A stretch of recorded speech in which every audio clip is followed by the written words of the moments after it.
इसको लेकर क्या ख्याल है आप? ये तो गौ माता का गोबर है। अब पता नहीं आप जर्सी का ले आए कि भैंस का ले आए। अच्छा, अब ये भेद भी हो जाएगा।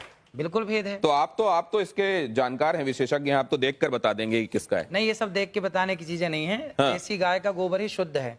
लेकिन ऐसे देखकर पता नहीं चलता। नहीं, ये पता चलता, उसके भी गुण होंगे, पर वो यहाँ पे अब कहाँ लिबर्टी ले आए हम आपके बीच में। तो ये क्या ये इसको, जैसे अगर कोई शुद्ध आपके जितना जानने वाला नहीं है, उसको शुद्ध के बारे में पता नहीं है, शुद्ध देसी आपने कहा गोबर का इस्तेमाल करो, हाँ, वो इसका इस्तेमाल क्या सौंदर्य प्रसाधन में कर सकता है? शुद्ध देशी गाय, भैंस का नहीं और जर्सी का नहीं। जर्सी का तो बिल्कुल नहीं, भैंस का तो बिल्कुल नहीं, केवल शुद्ध देसी गाय, वेद लक्षणा। उस गाय के गोबर में गुण हैं, उस गाय के गौमूत्र में, अर्क में गुण हैं, सबके मूत्र में गुण नहीं है। नहीं तो अगर इस तरीके से गोबर आपको कहीं मिले तो उसको सौंदर्य प्रसाधन के तौर पर इस्तेमाल नहीं करना चाहिए। ये गोबर खेतों में डाल के खाद बनाने के काम का है, लेकिन जो देशी गाय का गोबर है वह आपके लिए अमृत का। आपने क्या कहा था गोबर के संदर्भ में? क्या आपने इस तरीके के तरीके के भेद बताते हुए कहा था? जरा वो देखते हैं, वो सुनते हैं। एक बार दिखाइए जरा, फिर उसके बाद चर्चा में वापस आता है।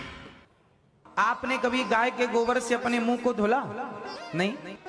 केमिकल युक्त फेस वॉश आप यूज करते हैं, लेकिन शुद्ध गाय का गोबर, इस गोबर से नहाने से चमड़ी का कोई भी रोग हो, मैं गारंटी लेता हूं, चमड़ी संबंधी कोई भी रोग हो, आप गऊ के शुद्ध देसी गाय के गोबर से स्नान करेंगे तो आपका चमड़ी का रोग समाप्त हो जाएगा। इतनी ताकत गोबर में है।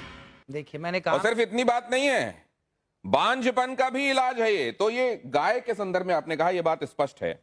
अब जरा प्रियंका गुप्ता जी ये बताएंगे आपकी कितने बार आपने गोबर से फेशियल किया है, गाय के गोबर से लोगों का? हाँ सर, मैंने तो आज तक, जो मेरी इंडस्ट्री है इसमें, मुझे कहीं पे भी पढ़ाया और सिखाया नहीं गया कि गोबर से आप फेशियल कर सकते हो या गोबर से अपनी स्किन को चमका सकते हो। और जैसे कि बाबा जी बता रहे हैं, और अगर ऐसा है तो इसके ऊपर रिसर्च जरूर करना चाहिए।